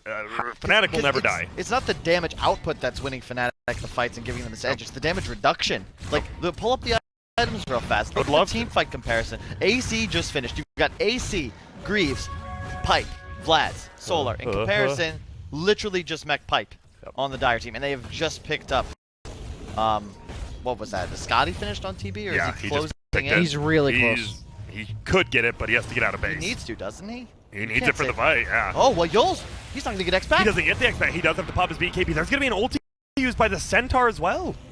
Oh, no, they committed. It felt like you needed to commit one or the other. That hurts. Now, Fnatic, their big play is, now you have this edge. You're going to be able to force Monet to meta, and then you can back off, wait for that CD, and go hard afterwards. Yeah. We'll see. He is just running in. Gonna start smacking that melee Rax. Does do a ton of damage. Fakes out the Torrent. Multiple. There's gonna be it. He blinks out of it. There's still one range creep chilling here. Just throws out his stun. Top lane, by the way. DJ's just melting the tower by himself, and they know they can just do this as long as DJ plays safe. He has a Yule's Guardian Increase plate now. He has so much armor. There goes the melee Rax. There goes the range Rax. Oh, love it. Not yet. It'll stay up, but no heal. And they even do a ton of damage to that top tower as well. Fnatic playing marvelously. Indeed. They're ready. Like, they're in sync. Yeah, and, they are. It's nice to see because this team really was in a very dark place before this tournament. Missing the last major, swapping their coach to 5, their 5 support to carry. Very low expectations for them coming into the that's tournament. a big change. Like, hey, that's an OG move, man. That's OG TIA move. Yep. And they're feeling good. Dude, Group B is just such a bloodbath, man. I still can't believe there are 8 teams alive for the upper bracket right now. What do you go next on this Wraith King now? Do you just Abyssal, get I think. Yeah, Abyssal? What do you or replace? MKB. Do you get rid of the armlet for one of them? I assume. think so. Depends. Yeah, probably. Probably the armlet. He is gonna crit if he finds one person. It hits for 415. The crits for 300%. That's a 1250 damage crit, Grant. That's a lot, and a ton of minus armor as well. Or 1260. Why am I? PSJ, you were bragging about your math Yes, earlier. yeah. I don't mean to call you out here. Hey, I'm at least you're confusing putting that myself. college degree to good Yeah. use. I'm confusing myself. He is going to be hitting himself. There's going to be some stuns flying out. Jabs does take a ton of damage. Monet. Oh my goodness, the Orchid's there. Jabs in a little bit of trouble. Obviously, does have his ult. He still has the BKB. There is going to be a boat flying on through. They can't even kill Jabs. The heals from Ice in the back. They finally bring down the first one. They're all slowed, though. Look at the upheaval. The double slow. None of them can move. 100 move speed. I'm surprised he didn't BKB there to preserve the DD. I thought they might just fight. Because even if you kill the Wraith King after BKB, and then you kill him again, that takes so much time. Yeah, it does. They don't really get much done there. Tower's still pretty healthy, but they're sticking around. And a Lotus now on Leshrac, by the way. Oh, he's going to zip forward. Ooh, Lanham. Nice use of that instant stun, though. I'll bet he's going crazy. He has the Aegis as well, so he can die if he wants. Maybe get back all that mana. He'll be going away very shortly here. And there it goes. We'll get the full mana. Zips on it. He wants it, Lanham. No. Oh, they're in. They're in. They are in. Whoa. Just gets the kill immediately. They're going to jump in for more on the backside. He has the BKB. They can't do anything to Abed right now. He just zips on back. They're already hitting the building. They do use possibly the last left. Nice stun by Flyby. Hits on a 2 of them. They pull one back. There's going to be the rocket. Hits on a 4 of them. They get the fatal bonds as well. Jabs is taking a 10 damage. Guess what? He has his ultimate up again, though. Monet does pop his ulti on the backside. Abed wants to get this kill on Lanham. He can't get siege, but it's the Dubu Warlock Golem. He doesn't care. Jabs kills off Fu. Flyby can't even move right now. Monet's about to get taken down as well. He does, and he has the buyback, but guess what? You don't have a Metamorphosis. Flyby goes down as well. It is becoming an absolute bloodbath. Fnatic. We do get another buyback, but dude, buyback TV, you know it. You don't have anything. They haven't killed a tower yet, even Dubu. Can he get saved? Ice has like no man left behind, unfortunately. Gonna be put 10 feet under there. Now they want to turn this fight around. Abed, still alive, has the battery as well in his Bloodstone. He might just die, though. Can he make it out? No, Abed goes down as well. The Radiant does finally get the tower. Are they chasing for more? Not yet. Abed has his back. ult again. There's an Arcane Rune top, and he's just running in. Lan M is just getting smacked up, but Flyby, guess what? Gets the stun, gets the save. They're all Abed! And Abed flies on in. He's going to go for Setsu to him by BKB himself. He gets the Orchid. He was permanently stunned, and now that's a dieback. Setsu's still alive, but guess what? Ice, he's just going to run to the base. Guess what? His ulti will absorb all of that. I can't even scroll over anymore. They're just fully in there. You're too deep. Just get out. Get out of the fountain. That's 3 objectives too far. They are going crazy here. They know Monet's not alive. It's still scary. You do have a lot of AoE stuns. Oh, but the Orchid immediately when he blinks in. They're going to try to go for it, and there's going to be Lanham. He will get saved by Apu. At least for now, Jabs, though, might just one-shot him, and he does it. BKB'd up, fighting against Setsu. Will get the cleave, but Jabs, he's godlike right now. GG gets called, and Fnatic, they are looking like a beast right now. They're playing those fights so well. Like, it's all about just buying. You get cooldowns, right? RNG, they use their BKBs. All it is Abed, in and out, find the supports. They killed the supports 4 times in that fight. And Wraith King, dude, that hero is busted. Wraith King's pretty nice. His ult nice. popped like, what, 3 times in that fight? Like, yeah, a decent amount of time, and then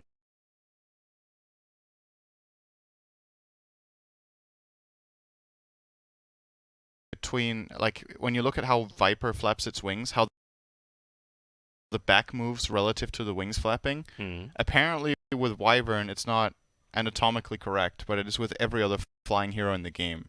Wyvern's back, the way it moves, you see whenever the wings of Viper flap down, his back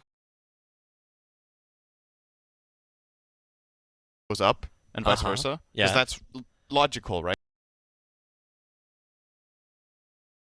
When you flap the wings down, the back has to extend. But on Wyvern it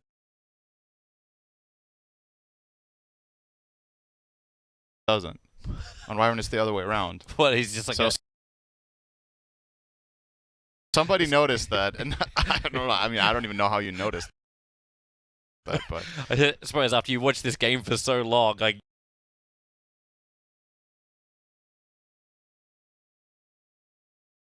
yeah, since actually literally bringing it up on the screen. Oh yeah, he like it's like he's thrusting his.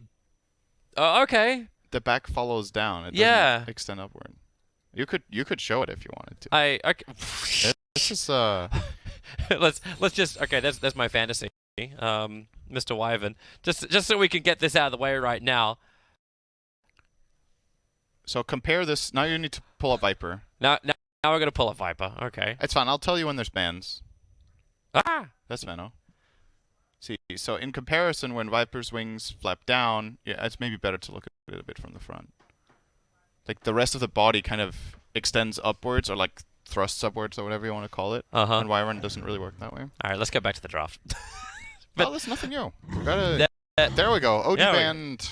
OD banned out by Secret.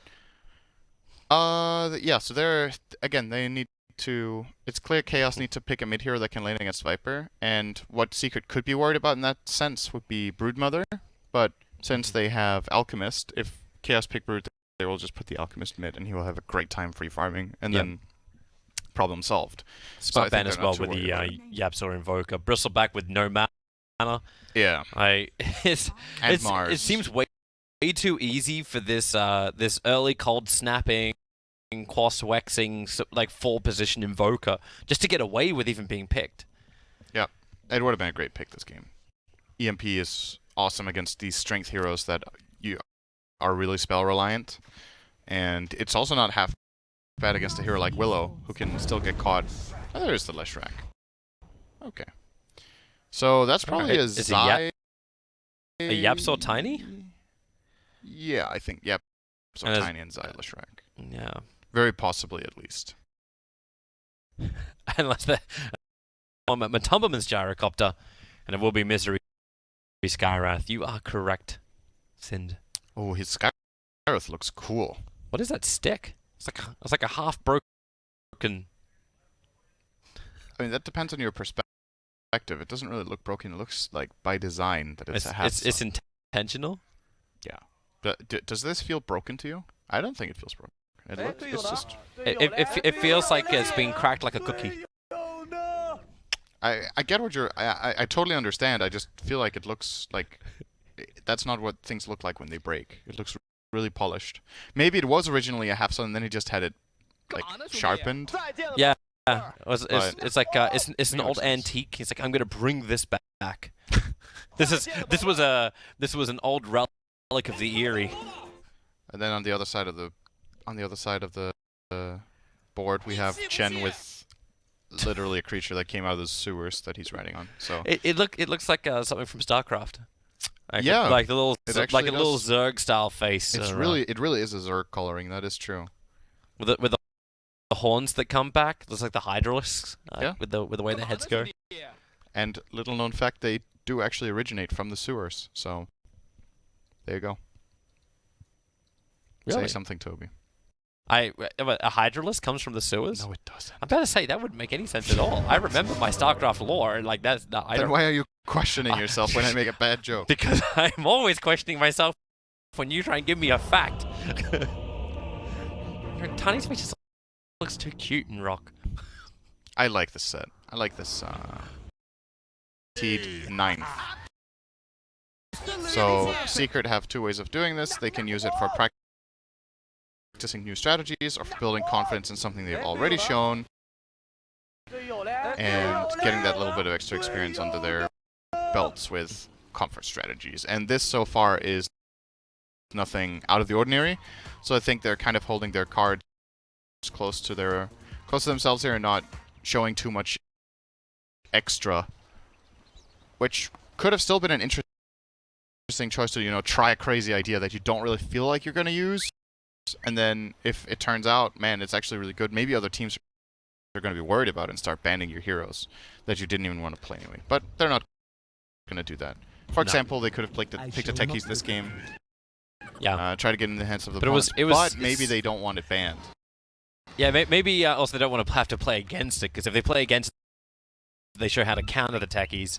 That's also possible, yeah. At least Yapsaw, as well as Faded, are saying, I mean, okay. That's more than a high five, Yapsaw. That's a punch to the face. Well, toss him around, but that means Yapsaw's already used his ability. Still got 10 seconds till the rune's going to spawn up. 4 heroes from Chaos on the bottom lane, and they definitely want to see if they can get a pick off over on Yapsaw. Put down the Bramble, and Tiny, Yapsaw tries to toss him away, walk through the trees, get himself out of this one. TP scrolls unavailable for a couple of seconds.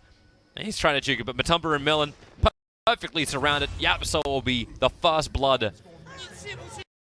And Chaos are already switching their lanes up. Gyrocopter goes towards the mid, and Millen's heading up towards the top. It's not really switching, making it the way it was intended. Yeah. He spent so much time chasing for that kill that he has to TP mid and will not get a creep block, but mid one didn't block either, so still ends up around the center of the lane. Curious to see how this goes. With Matsu having first blood, this might be Gyro favored. I wouldn't have said that on paper if the lane just started out evenly, that Gyro was going... He looks fine. At least with the first blood, it's going to look a lot easier. Yeah. It's the issues that come later with the break. Like, that's the bigger problems. But man, look at this from Gyro. Just get up and fire underneath the tower, but hits level 2, so it's the Rocket Barrage, mid 1. Just hiding inside of his own toxin. Was a skin when he got level 2 for that extra tankiness. Didn't fly out a salve though, so he is a bit exposed. Well, okay, Gyro doesn't have one either. And Fade actually died on the bottom. Right here, like that's a little death spot right there. So not even that close, but obviously with a combination of Zai and Yapsaw together, they keep going over towards Misery. We're having some troubles for Millen up on the top lane too. Puppey harassing, just has so much sustain.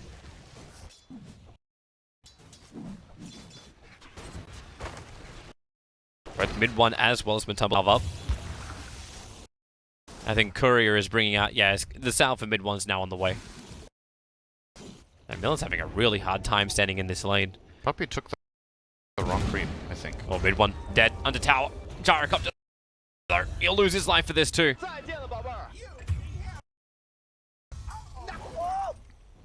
That salve really needed to come out a little. Yapsaw. Avalanche. It's going to clip over on Millen. He knew exactly what was coming because Puppey's creep right in front of Millen, blocking him up, so Yapsaw gets the toss up. Millen still has a fairy fire. One more punch from Puppey's creep will end up getting the kill.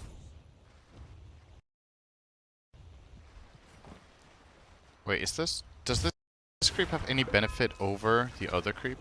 No. Apart from the fact that it existed? Yes, it has the resistance aura, of course, which he's definitely not taking it for, so it must have been a mistake. Aisha. Trouble. Nice spear. Underneath the tower. Push back into the small patch of trees just off to the east of it. Yeah, good spear from Kezu, and then they combine it with the brambles. Very strong at certain points. Level 3 is for both heroes. They have a lot of burst damage, and this will secure at least the level 2 for Millen. And in the game, there's the classic combination of Arena into the Terrorize.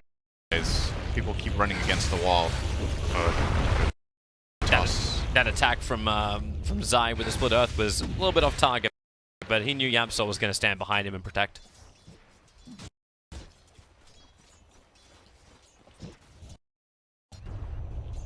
Everything can settle down for the moment. Matumba's having a really good mid lane. 17-10 against the 18-1. It's just the heavy amount of denies. Yep. because of First Blood, so he can easily contest CS. Chen's gonna get the mana burn creep. That's very annoying. Puppey plays it right. Yep. This is a guy who takes mana burn creeps, takes harpies, and then just wins the lanes. It's a 20-second cooldown that removes 100 mana, or 18-second cooldown rather. That's some easy efficiency. Just standing on top of the room which just flew in. And then also gets the Arcane Rune.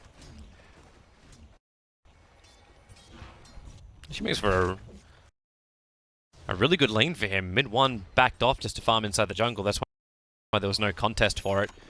YapzOr, he's not going to do.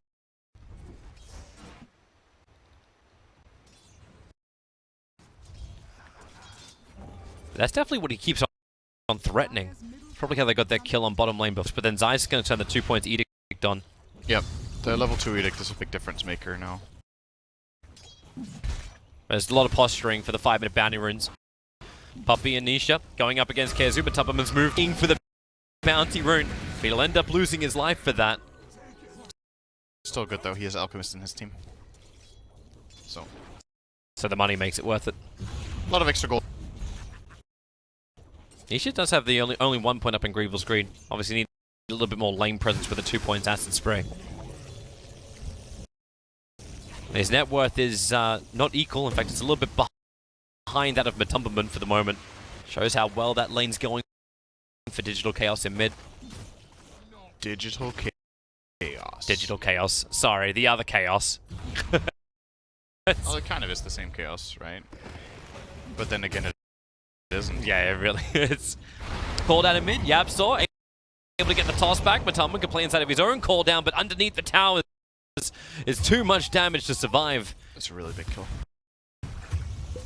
That's another. Karth is a fast hero as well, but doesn't have the boots yet. So, Curse of playing position 5. Misery went for the quick crown, and he wants another crown. He's not going to get boots early, which is pretty common for Skywrath mages to bypass boots for a bit because your move is so good. Then you can focus on amping up your spells instead. Getting an Atos, getting no talismans, whatever you like.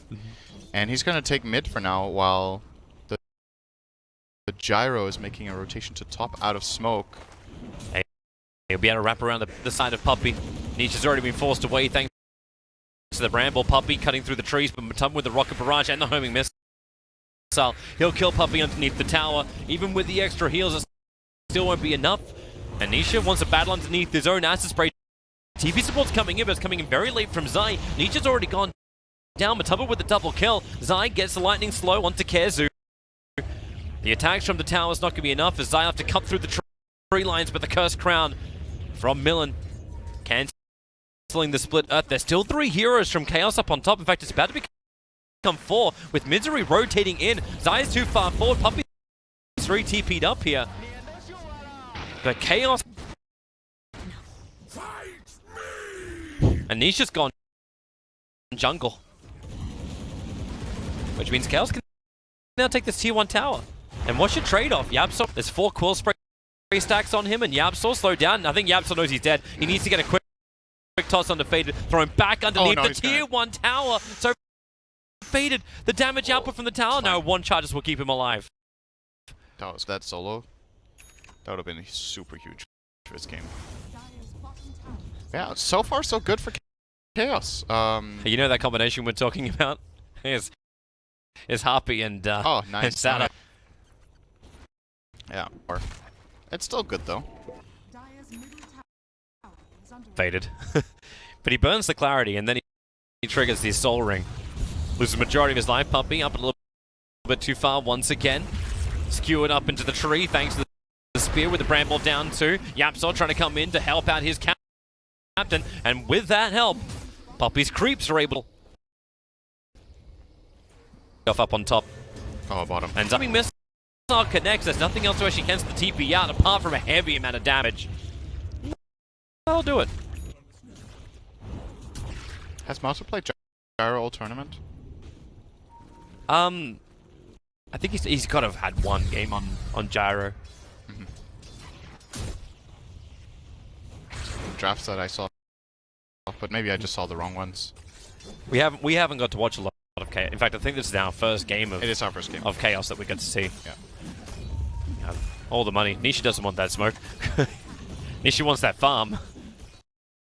He'll get it. Top lane, Kezu is the... And they really are just the gank squad. Smokers broke, so they knew... Okay, yeah, they see Kezu now. And that is one very, very dead Mars. Tossed up, brought down, and Zaya split Earth is not even able to connect. Poppy's already got the kill. I made it easier for the corpse to fall through the ground because he split the Earth grid. Oh, return kill though. Yeah, but Tumber and Misery moving into the jungle. Catching out the Viper, who was trying to find the farm. They probably would have liked Nisha, but it was a good movement before the 10-minute rune. But now Millen, working with Misery, trying to battle for it, but Yapsor's taking the bounty rune once again. He'll lose his life. The Cursed Crown stunned him up, which just lets Misery stand there and deal like seal and deliver. Actually, no, it won't. You've got the Hand of God coming in. That's already level 6, so Yapsor playing out the tree line. Millen will still go down, and Yapsor trying to play that Fog of War. He's just coming up. The Observer Ward is giving them the information around the corner. That's why you can see him. Navy wow with the Arena of Blood too. Zai caught down inside the river. Yapsor somehow still alive until the final orb is able to connect. But Secret successfully defend their jungle, and they keep farming up this Alchemist, who is not very far ahead relatively in this game compared to what you usually see on Alchemist, so it's still good news for Chaos in this game, but you gotta try to keep up the pressure. Can you get some towers? Can you limit Alchemist's farming space? Because yes, your laning phase went well, but now comes the part where Alchemist starts farming up really rapidly, and if you can't find a way of contesting this guy, your lineup kind of struggles with dealing with Alchemist later. You don't have that high single target physical burst. You have some AoE burst, I suppose, from Gyro and Skywrath and Mars, but singling out and killing an Alchemist with Chen heal or behind him will be tough. Misery's dead again, bottom. Looks like Zai will join him. Nope. Down to 15 HP, but 15's enough to survive. It's more than 0. It is. Unless this one Observer Ward. As did they dropped the sentry, and then all they found was a sentry. Now Nisha, Millen just attacks through the rear as well, he pulls out the Terrorize. TP comes over from mid one as Pop Tower on top lane. Mid one skewed away from Mars, so he can't finish the job even with the ATOS Viper Strike control. Hard to keep attacking when you just get pushed away. Bottom lane, Matoman. Zion Yapsor, once again, the combination goes to work. Radiant's middle tower is under attack. Puppy is standing in a very strong position here. He has 3 creeps, he's standing next to the shrine and a Viper. I think he's just working out though, he's being watched though. Like with the way that Chaos is moving. Yeah, he's probably realizing that there is a ward, but the primary goal of what he's doing here is just to, you know, control the entrance of the jungle. Don't let the enemy team in. Chaos are going to try to find a back entrance. And they keep wrapping around the mid camp on bottom. He's going to stay in the middle, but he's already been pushed back out. There's your break from mid one, Puppy. He's got the mech already available. Zion's rotated in as well with the Terrorize. Puppy just has to walk away. Mid one's trying to do the body block. They've already killed off Mars, and underneath the break, it doesn't really feel like Fader can get that kill on Puppy. In fact, he's got to move back away. Misery throws down the ulti, but Zion just moves away from it. And with the extra help coming in from Yapsor, there's 2 cores down from Chaos. The Rod of Atos back up again. With the call down, maybe Matoman could dissuade Team Seeker from killing off his support. It's not enough. 3 heroes down from Chaos. Team Secret defending this jungle and just trying to create more and more space for Nisha, who was not there. Puppy has so much sustain. He had ulti and mech ready. And I think he had 2... Did he have 3 levels in Divine Favor there? Not sure. But the healing amp, they put so many in this kind of position on the map. I mean, yeah, you're going to kill him. He still has his creep saving when he dies. And his entire team just get a free fight afterwards. It's an 1100 HP hero with a lot of armor at this point because of the mech. It's not the easiest kill ever. It's crazy how he's able to get these items so fast up as well. I suppose it's because down in mid lane looking for his own fight with the avalanche toss. He almost kills off Matumba, but Kezu, he's going to lock him in position inside the trees. Mid one gets a rebuttal onto Millen. I won't lie. And Chaos are definitely looking for fight after fight after fight. Meanwhile, Puppey has now got a 4-strong 1 Centaur.